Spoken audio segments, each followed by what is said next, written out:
Iya, halo, assalamualaikum warahmatullahi wabarakatuh. Jumpa lagi bersama channel saya Master Golden. Nah, gimana kabar Anda hari ini, guys? Ini saya dalam misi untuk apa? Itu mungkin udah ada di konten pertama atau bahkan kontennya akan berlanjut dari beberapa hari, karena ini yang saya kedua ini molang di sini nih belum menemukan titik terang di mana yang namanya Galih Bidara. Nah, karena saya ada pesanan jujur aja, karena ada keperluan ya menepati bahwa pas bulannya ini adalah bulan Syura ya. Bulan Syura itu ya bulan keramat bagi orang Jawa dan bulan penuh sejarah bagi sejarah Islam juga. Ini saya berada di sini. Ini saya harus dapat sebelum malam Jumat Kliwon besok loh, guys. Wojo ini bolangnya kayak gini tau ya. Ini di daerah Pantai Mercong. Di sini juga ada sebuah petilasan yang mungkin nanti kita akan bahas di sini. Petilasan yang namanya petilasan Joko Sangkrip. Ya, Joko Sangkrip itu sendiri merupakan Arum Minang satu atau sebuah adipati atau apa ya, saya lupa. Ini malah mau menjelaskan malah lupa. Ini tadi di sana saya usra-usra nih. Badan saya ini, gadal duel ini. Nih, gatel sekali posisinya. Karena apa? Banyak sekali semak-semak lain yang ternyata banyak tawonnya juga di sini, juga banyak kumbang. Cuma ada sesuatu batuan yang juga menarik perhatian saya loh, guys. Nih tadi tak keter ini, guys. Ini saya lagi bingung. Batuan ini tak kira tadinya areng ya, buat bekas orang bakar-bakar ya. Ini areng bekas orang bakar-bakar di sini karena banyak sekali berserak-serakan ini ya. Nah, tadinya tak kira areng, tapi setelah tak buanting ini bukan areng. Nah, ini satu. Kedua, saya penasaran dengan batuan ini. Ini kalau di gunung ini klebes namanya. Kalau yang model hancur kayak gini namanya klebes ya. Nah, ini klebes. Cuman ada kayak serat-serat logamnya di sini, kuning-kuning kayak berkarat. Kedua, ketiga, ini bukan areng, guys. Ternyata ini dari batuan. Dan ini ada berserakan di sini. Ini yang jadi pertanyaan saya, ini berasal dari urug-urugan dari gunung yang turun ke sini ketika mengambil wadas, atau memang ini ada di sekitaran sini. Karena saya juga baru ngeh loh, guys, hitam-hitam itu tak kira ini bekas bakaran-bakaran orang. Ini banyak banget ini. Nah, berserakan hitam-hitam. Kalau ini dari gunung, ya mungkin dari jenis batuan klebes. Klebes itu yang biasa buat apa ya, kalau dibikin filter apa ya, itu kalau di gunung-gunung itu apa, bahan campuran semen, saya agak lupa. Cuman ini ada di daerah sini, daerah rest area Pantai Mercong ya. Nah, ini yang perlu dijawab ini. Batunya kayak areng, nggak keras, keras. Ini tak banting aja nggak pecah. Nah, yang pecah wadasnya dan nggak berat. Nih, apa ini batu bara? Dan ini ditemukan di area rest area Pantai Mercong. Ini saya lagi tanda tanya masalahnya, ini asli sini atau ini urug-urugan baru? Karena terakhir saya ke sini, ini sekitar 2 tahun yang lalu, ini belum ada bangunan. Ini belum ada bangunan. Nah, baru bangunan ini yang penuh dengan tawon-tawon. Dan ini itu pantainya udah ada beberapa yang buat jualan.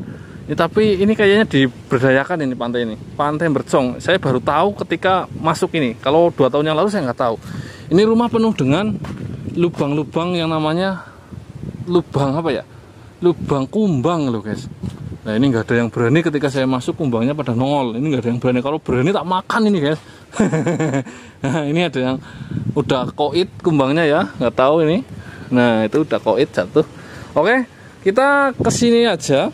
Kita akan coba cek bahwa ini adalah petilasan Joko Sangkrip atau Arum Minang. Ini kita bawa sebagai sampel ya, guys. Kita taruh dulu aja. Itu batu berarti kan keras, kemplutak. Nah, ini petilasan Joko Sangkrip atau Arum Minang 1.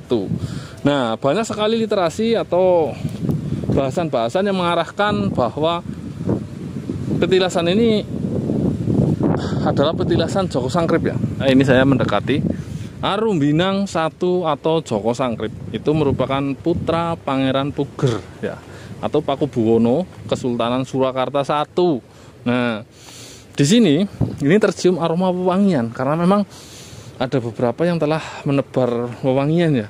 Nah, ada beberapa makam di sini. Iya, aroma wewangian ini tercium sampai sekarang. Nah, saya juga masih bingung posisinya ini di mana. Karena ternyata ya, ini bangunan yang ditutup ini, bismillahirrahmanirrahim. Ini bangunan yang ditutup ini ternyata ini hanya sekedar bangunan tempat mandi loh, guys. Itu WC. Nggak tahu ini. Ini saya kesini nggak pernah ketemu yang namanya juru kuncinya.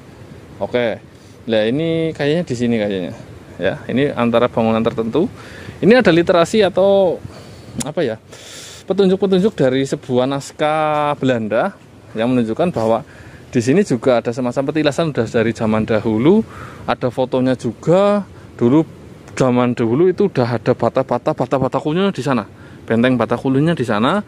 Terus ini ada makam di sini. Konon makam sebuah kiai. Nah, ini saya kesini lagi ya, karena ini dalam satu tujuan saya. Ini musola loh guys, tempat sholat ini guys, dibikin memang buat sholat ya. Nah, petilasan itu berbeda dengan makam. Berarti ini bukanlah makam dari Joko Sangkrip itu sendiri. Ini daerah sini, sebuah petilasan itu biasanya buat tempat pertapaan atau buat tempat menyepi ya, seorang Raden kala itu Joko Sangkrip. Ini saya berdiri di atasnya. Nah, konon katanya ya, ini ada sebuah makam ini, makam di antara pepasiran. Saya nggak berani tunjuk ya, karena itu makam, jadi adabnya itu nggak boleh ditunjuk. Di antara pepasiran. Nah, yang namanya pepasiran kan dalamnya juga pasir. Ataukah makamnya ini memang di antara pasir itu, atau memang jauh lebih dalam sampai tanahnya? Saya nggak tahu, karena posisinya ini di bukit loh guys. Nah, oke. Nah, petilasan itu ketika itu konon katanya Joko Sangkrip itu anak dari Hamengkubuwono, Pakubuwono I ya. Nah, ketika itu konon katanya dia bersemedi di sini, guys. Ini tempat semedinya Joko Sangkrip untuk bertemu dengan Ratu Pantai Selatan atau Nyi Loro Kidul. Entah itu ada apa nggak tahu, yang jelas ceritanya seperti itu. Ya, itu dikuatkan dengan naskah dari tulisan-tulisan orang Belanda, di mana disebutkan juga daerah-daerah yang namanya Bulus Pesantren. Itu ada, nanti saya tunjukkan seperti ini naskahnya. Nah, ini kondisi realnya pantai seperti ini. Jadi ini sejarah yang sudah ketika itu sudah terjamah oleh Belanda ya. Ini baru sejarah yang udah kesini, bahasanya kayak gitu. Walaupun ini sebelum kemerdekaan dan awal-awal babat Kebumen juga, cuman sejarahnya udah kesini. Nah, sejarahnya lebih jauh lagi, bahkan ketika ini menjadi sebuah petilasan dari sebuah Joko Sangkrip, tidaklah sembarangan ya. Kala itu Raden Joko Sangkrip itu tidaklah sembarangan itu bertapa atau niat bertapa di sini. Pasti ada sebuah wangsit atau petunjuk yang menyebabkan beliau dulu-dulunya itu jatuh atau memutuskan untuk bertapa di sini. Nah, biasanya kalau sudah seperti itu ada hubungannya dengan sejarah lagi, guys. Bahwa yang nyatanya kita hidup itu selalu berkaitan dengan yang namanya orang tua kita. Orang tua kita berkaitan dengan mbah-mbah kita. Mbah-mbah kita pasti adalah sebuah anak dari sebuah mbah-mbahnya lagi. Jadi memang benar-benar berkaitan. Kenapa kok sampai harus bertapa di sini? Ini yang perlu jadi pertanyaan, merupakan sebuah gerbang yang perlu dibahas lagi dalam sejarahnya. Karena kalau Joko Sangkrip sendiri itu udah di era Belanda, cuman Belanda awal. Nah, oke, lagi kedua, tanah Jawa itu udah terkenal dengan yang namanya tanah tua, dimana bukan hanya sejarah yang tercatat, tapi banyak sekali sejarah yang salah catat. Saya menyebutnya seperti itu pendapat saya loh guys ya. Tanah Jawa itu meliputi Jawa Barat, Jawa Tengah, dan Jawa Timur ya. Itu sebenarnya masih menyatu dengan Sumatera ya, konon katanya seperti itu. Nah, peradaban apa yang ada di pesisir pantai ini? Kerajaan apa yang telah menduduki pesisir pantai ini? Dan cerita-cerita apa yang akan kita gali selanjutnya?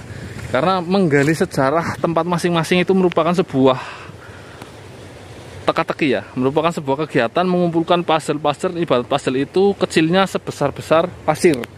Jadi itu akan sangat indah, akan sangat puas ketika kita bisa mengungkapnya. Bukan hanya Joko Sangkrip ya, era-era sebelum Joko Sangkrip ya, era-era jauh sebelum Joko Sangkrip, jauh sebelum hidup Buddha. Ini pastilah udah ada, karena di sini kita merasa itu, dan ya memang benar tanah tua seperti itu. Ini kita nggak akan lebih jauh mengupas semua ini, karena memang yang kita tunjukkan hanya lokasi-lokasi seperti ini. Ini sebuah makom, yang jelas ini makom baru. Orang katanya makom kiai siapa, saya mohon maaf agak lupa. Petilasannya kemungkinan besar di sini. Nah itu, keren juga kan ya. Itulah salah satu proses-proses kehidupan. Nih, Ini hanya sebuah gundukan-gundukan biasa. Ketika kita tidak tahu sejarahnya, ini tidak lebih dari sebuah gundukan pasir. Ya, seperti itu. Oke. Ngeri juga ya guys. Kita kala-kala itu kita bahas yang namanya sejarah sebelum sejarah yang tercatat. Itu ngeri, cuman keterbatasan kita itu gimana cara membaca alurnya itu loh. Oke ya, mungkin sampai di sini dulu perjumpaan kita. Video yang singkat ini semoga membuatkan semangat kita untuk menggali setiap sejarah di tempat kita masing-masing. Jangan-jangan ada kata jangan-jangan kakek-kakek Anda adalah sebuah pejuang kemerdekaan, jenderal-jenderal kemerdekaan, dan panglima perang. Dan jangan-jangan Anda adalah keturunan dari Prabu Sriwijaya, Brawijaya, atau yang lainnya. Dan jangan-jangan Anda merupakan cucu-cucu dari seorang patih Gajah Mada. Itu sangat mungkin guys terjadi. Jadi ketika Anda mengetahui leluhur Anda semua sendiri, Anda akan pede dengan kehidupan Anda sendiri, Anda akan pede dengan masa depan Anda sendiri, bahwa kakek-kakek saya itu orangnya itu jauh lebih hebat dari apa yang kita bayangkan. Bukan hanya seorang pelaut ya, bahkan seorang jenderal itu bisa jadi adalah mbah Anda sendiri. Jadi itu akan membangkitkan semangat Anda untuk membangun negeri ini menjadi lebih baik, dan lebih baik. Wassalamualaikum warahmatullahi wabarakatuh. Salam para petualang semua, mantap.